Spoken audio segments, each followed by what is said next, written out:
Even before the pandemic, we have an epidemic of burnout. The way our lives are set up, it's set up a fast-paced, the diamond lane road to burnout.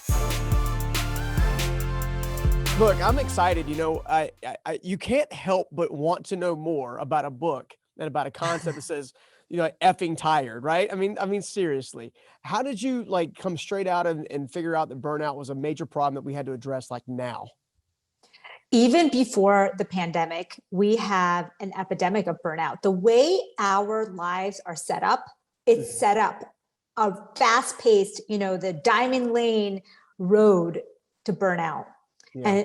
And if we live the life that is given to us, prescribed to us, society gives to us, we will be there. And so when I realized this and I started to change my life, I decided to stick with the things that were working and present them to my patients and present them to the world, because I really do think that we don't have to be tired all the time, and we don't have to hate our lives and our jobs, and we can be happy and energetic naturally. Well, this journey obviously took you on your own journey. I know there's a lot of talk about circadian rhythms and a lot of really cool things that I don't really think most of us think about, because we're so used to just grabbing a coffee cup and chugging caffeine. I know that's been my journey, is probably chugging way too much caffeine. I am curious, is there a disproportionate amount of burnout versus how it affects male and female based on our own biology? Absolutely. Females are wired to shut down in the setting of stress, shut down reproduction.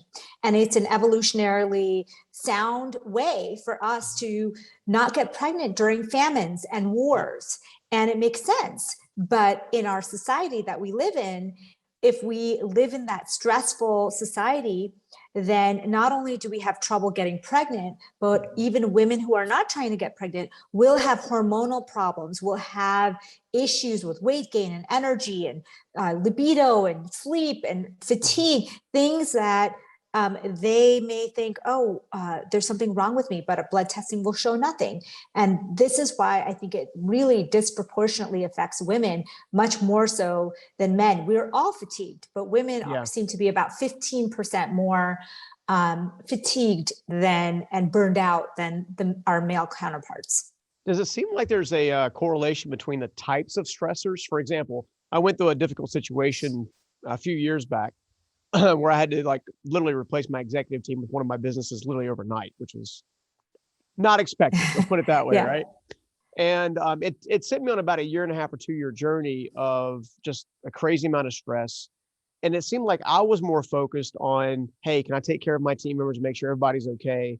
And my wife was more concerned about, is my husband going to be okay? Yeah. Do the types of stressors play a role in how quickly we get to a burnout? Absolutely. The more your body registers this as a threatening stress, and we think about threatening stress like running away from an animal or war or famine, but in our modern society it can be something like the pandemic and the safety of our family and friends. It can be something even dietary or exercise. So athletes, like Olympic women athletes, and male athletes will see major issues with their hormones and fertility and energy levels when they're working at the extremes. And so what I tell people is that your body can't really differentiate the types of stress. It's how you internalize it. So does that make sense? That we could all have the same stress, and Stephen is going to be able to, because he has all these things in place, his body is able to process it and still function. Whereas Amy, on the other hand, did not build those systems, and the body is in a state of shock and fear, and then everything shuts down. Now, you discovered all the importance of all this in your own journey, obviously leading you to write the book. You've been very transparent about your own journey, but I think it's important for the audience to understand what you're offering is not just knowledge-based, but it's actually experience-based. Talk to us a little about your own journey, about how you kind of got into this. When I wrote my book, I started with my own story. And the short story is that, like so many people watching today or listening today, I was feeling burned out, but I didn't have time to stop and change anything. My life was just too crazy. And I was always in my head thinking of what I needed to do next. It was like that fight or flight mode all the time. And in that setting, I was too shy. I was embarrassed as a woman to tell my partners that I had to pick up my children from somewhere that closed at 5, and they had decided on an impromptu meeting. And when I finished the meeting, I rushed into the car and drove like a mad person. I mean, we've all been there, done that. And hopefully we're at a place that you don't do that very often. But I felt like my life was out of control. And lo and behold, I got into a huge car accident.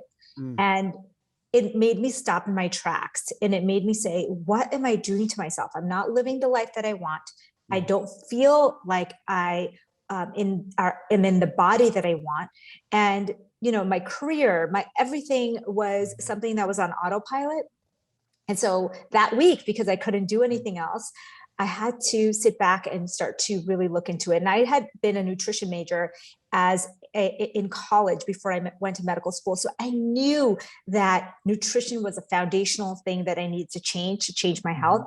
And so that's where I started. And I made a lot of mistakes and I failed, but then I found a few things that really worked. And like circadian rhythms, you mentioned, was one of the big things that I learned. Like I had no idea that we had a clock in every one of our cells. I don't think this is common knowledge. It's not. In fact, most people, you know, I think they wake up. I'm an early riser. I always have been. And you know, from my youth, I can remember being an early riser. Whereas my youngest son, for example, he's like most alive at night, which is like, I don't understand it. And we used to get into so many battles because we weren't actually respecting each other's, I guess, circadian rhythm, rather than trying to communicate in the middle when we were both awake and coherent, if that makes any sense. Yeah. Actually, Stephen, I will tell you this, just to add in, is that most people think that there's night owls and morning people, but if you really put everyone in a cave, and they've done this in Sachin Panda's lab in San Diego, you'll find that most people who are night owls are conditioned to be such because of society. Either they work jobs that, you know, they think that they're more creative in the evening or whatever, but most people humans, in general, work on a day and night pattern. And so most people tend to be morning people. It's just that their lives have been shifted through society. Now, I know some of your work is all about regulating the circadian rhythm, or finding the rhythm within your circadian rhythm and kind of, you know, pulling yourself that direction. So if I heard you correctly, what you just said is maybe your some of the aspirations or whatever you have in life is actually on the other side of maybe adjusting or moderating or somehow transforming your circadian rhythm. Is that right? Yes, 45 minutes a day, you can shift your circadian rhythm. So that's why jet lagged, you know, if you go across the world, it'll take you a few days because that 45 minutes can that's the shift usually that happens. And you can do that by yourself by waking up about 45 minutes earlier, getting some bright light into your retina that goes straight to your brain that tells us it's daylight, and your body will slowly shift. Yeah. It's interesting you say that. I almost forgot about this, but you know, I know that daylight is one of your big ones, right? It's making sure you get enough daylight. Is that for the vitamin D components that it produces, or, you know, because I'm thinking about other areas of the country, like, you know, we'll take Oregon, for example, or Seattle, it rains all the time. Is there a correlation between higher levels of sunlight versus, you know, lower levels of sunlight as far as how you feel? Absolutely. So it doesn't have to be bright sun in order for our brain to get a circadian input. It can be overcast. It can be looks like a gray overcast day, but that's enough natural light to tell our body that it's daytime. So it doesn't need to be bright sunny, but there are additional benefits beyond vitamin D of the bright sun. You'll always notice that people in the summer months or live in sunny areas, their BMIs tend to be lower. Their appetite seems to be more in check. It seems that there is a melanocyte stimulating hormone that happens when you see sun, that seems to regulate our appetite. And that, I think, a lot of us can easily, this is one simple thing that people can do to help their body mass index and help regulate appetite, is get some light, some bright light input and get that MSH going so that we can get better control. And I think anecdotally, I feel like that's true. Yeah, no, I would agree with you. If I have 5 or 6 overcast days, like really dark overcast days, I don't feel the same as if I do if Yeah. I have 5 or 6 days or it's bright and sunny and nice outside. And I think there's definitely something to that. I want to jump back to nutrition for just a second. Because here's what I've learned recently in the last 6 months. I'm doing it all wrong. Like that's literally what I've learned. I'm learning more and more about the microbiome. I'm more and more about the importance of fiber and things of that nature. What are we mostly getting wrong about our diet that's playing into our lethargy and then getting overwhelmed and feeling frustrated? Stephen, unfortunately, we live in a world where our brains have almost been hijacked by companies that know these neural circuits to hunger and cravings. And so it's not your fault, really, that you're probably one of the 95% of Americans who don't get enough fiber. And that's true for all our rich, industrialized countries, is we're not eating enough fiber. And partially it's because our brains have started to seek more refined foods because that's what we learned brings pleasure to us. And it's almost like I say, it's not your fault, because we live in this world where companies know this neural circuit. They know that if they give us things that have high sugar, high refined carbohydrate content, our brains will crave that more. So part of it is just reprogramming our neural circuits. And how do you do that? Eat foods that don't have such high refined carbohydrates and such high amounts of sugar, so that you can learn to get pleasure from other foods. So, I think a lot of people can say, like, for example, me, I used to go to Starbucks and I would order these drinks with, 50 grams of sugar, and I would crave them. I literally would say, oh, I'm just going to get one once in a while. Once in a while became a few times a week. And then sometimes it was every day. And then I had to actually consciously detox myself from that. And now if I taste those drinks, I'm like, what the heck? I was really addicted, and it was really a craving. So start by understanding what your cravings are doing to you. So identify what you're eating that is craving based and not hunger based. And then start to add more fiber into your diet. Fermented fiber is the best, which is like sauerkraut, kimchi, natto, pickles, but pickles have to be fermented and probiotic, not just pickled. That means the real pickles that were in the bin and not just put in the refrigerator. and start by adding in fermented foods every day. Add in fiber foods every day. So 6 to 8 serving of vegetables is what I recommend, which is a lot for the typical person. And start there. Yeah, no. So I'm gonna get just your take on this. So I actually enjoy, I'm one of the weird people. I enjoy wheatgrass. Like I don't mind doing a wheatgrass shot. And I've been told that one wheatgrass shot, a couple ounces or so, is the equivalent of eating your daily consumption of vegetables and fiber and some of the nutrients. Is that true? Or is that like kind of a falsehood?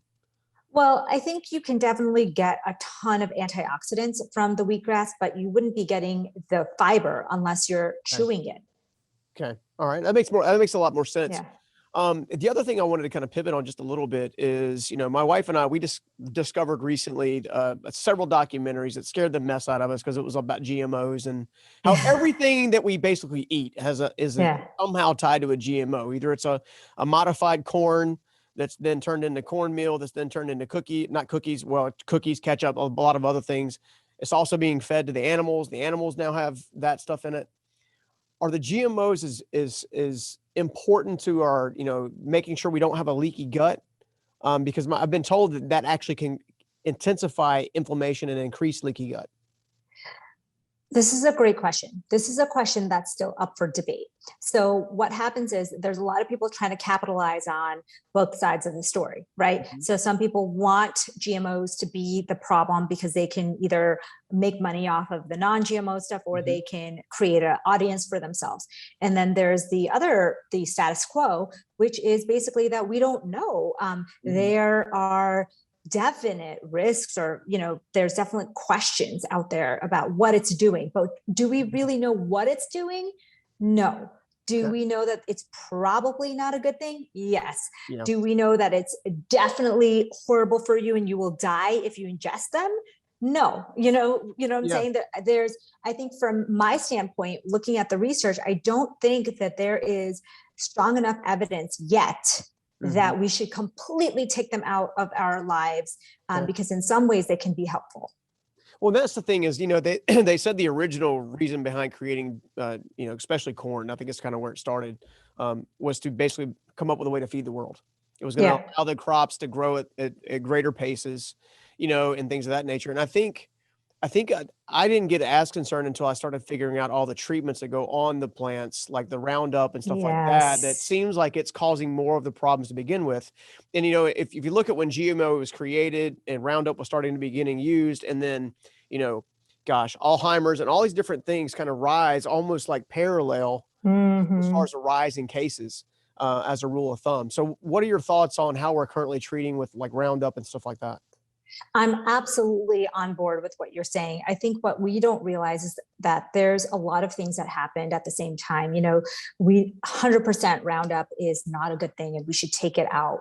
It's not something that we should be, treating. We shouldn't have pesticides so bad that farmers actually come down with respiratory diseases by just inhaling them.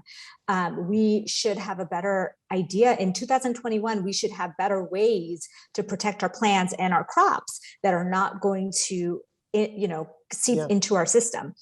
So I 100% agree with you on that. I think that what we have to realize also is that moving some things that people can do just right now, on a personal level, is start to eat less grains in general. I think that, whole foods, even, the foods in their whole form are just so much more nutritious and don't have as much of the concern as the grains do, and the processed meats and dairy does, that I think that if we shift our diet a little bit away from the processed dairy, meat, and grains and more towards whole foods, automatically you're going to improve your brain health, your gut health, and your hormone health. No, I love that. And I think that's great advice because I've noticed a difference. My wife and I have been changing how we eat just in general. We're trying to eat less GMOs, of course, less, gluten, less gluten as in general. We've all but cut out sugar for the most part, for, the sugar we can find. I mean, sugar's hidden in so much stuff. It's ridiculous. And I can tell you that, I did a ketogenic scenario cut down, not that long ago. And going back to one of the things you said earlier, when I went through that process, I used to consume, it was normal for me to have a couple of chocolate chip cookies in the evening or something like that. Like it was just like my nightly routine. Like I like cookies. Right? In fact, I was kind of like a quasi cookie monster when I was a kid. But when I cut that out and I went without it for probably close to 60 days, I could actually taste how sweet some of that stuff was, where before I could barely taste the sweetener in it.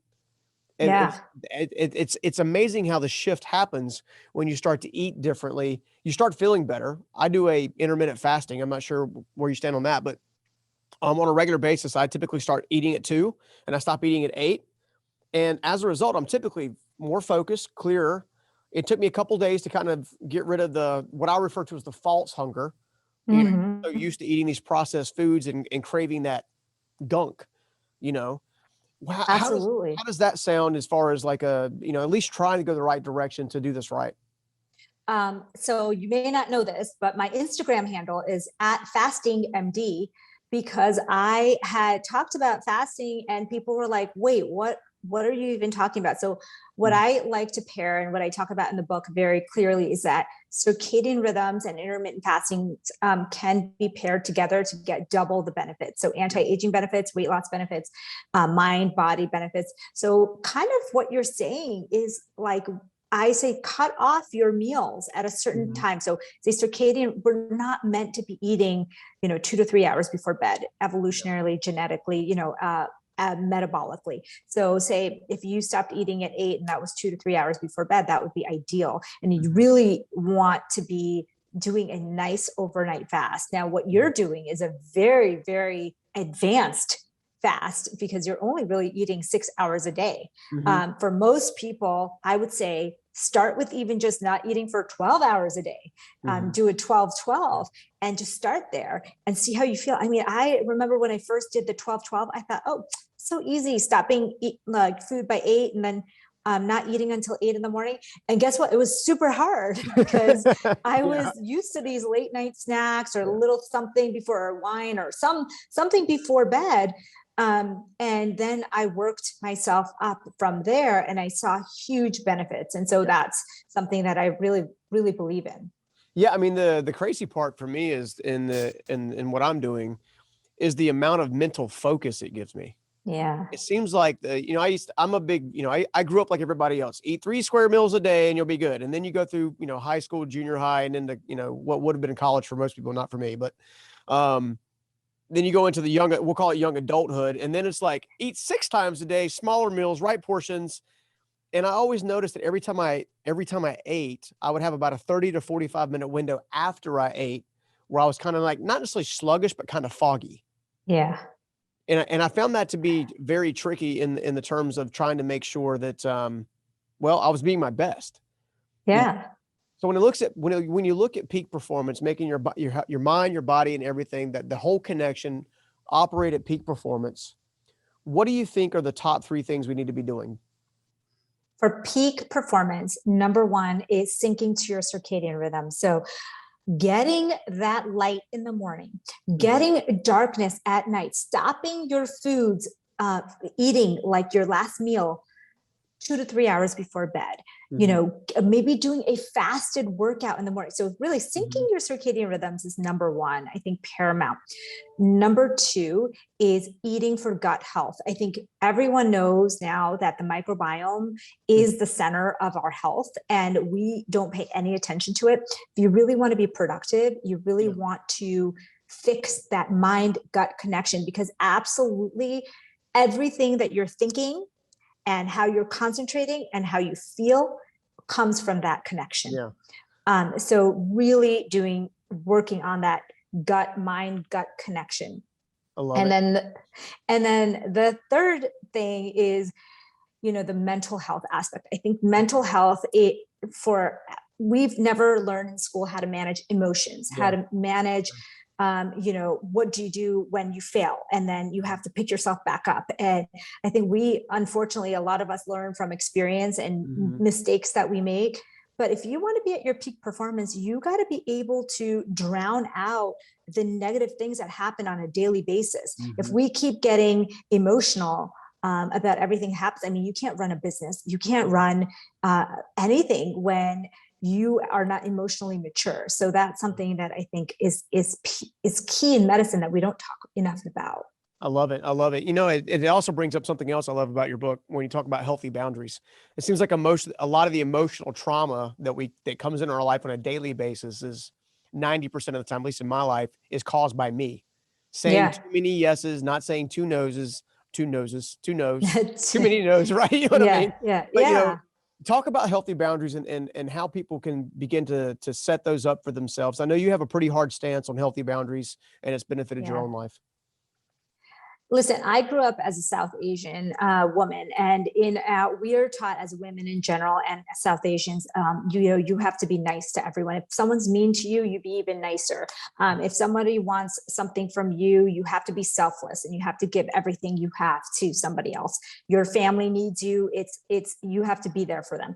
So it took me a lot of years to realize that unless you protect your own personal mental health, you cannot give to others. And so if there's someone in your life who is chronically bringing you down, bringing your energy levels down, I didn't know that we have control over that. You can stop giving them your energy. You can rearrange your life so that you don't have that person as a roadblock, literally a roadblock to your goals. And I know you can relate to this and I can relate to this. There were specific people in my life and that work as roadblocks. And we need to learn to put up our own boundaries. And so you can't control them, but we can control where our energy and concentration and time goes. And that's, I think, something that I learned pretty late into adulthood. And I think it's changed my life. I learned late in adulthood myself. And, part of the biggest problem was these were the people that I struggle with the most, I would have the hardest time saying no to or not setting healthy boundaries to were people in my own family, you know. Yeah. And as a result, you don't realize that maybe you're on your own journey, and it's okay to say, I love you, you're amazing, but I'm over here for right now. You know, Yeah. I almost had to, in a roundabout way, kind of train my parents in a way to kind of like Yeah. hold them accountable, because growing up for them was very different than growing up for me, in that, you know, in their lives, we used to have this old lie called family helps family. You know what I'm saying? Family helps Totally. family. You know what I'm saying? Totally. So, Yeah. you know, that's one of the things that I think is so great about everything you're doing. I like the fact that you're bringing everything together. You're bringing nutrition Yeah. together. You're bringing the importance of light together. You're bringing the importance of the microbiome. I mean, you're bringing all of it. Where can everybody actually get the book? Everyone can get the book anywhere books are sold. It's called I'm So Effing Tired. You can go to imsoeffingtired.com. You can find it there. You can find it on Amazon, at your local bookstore, on Audible.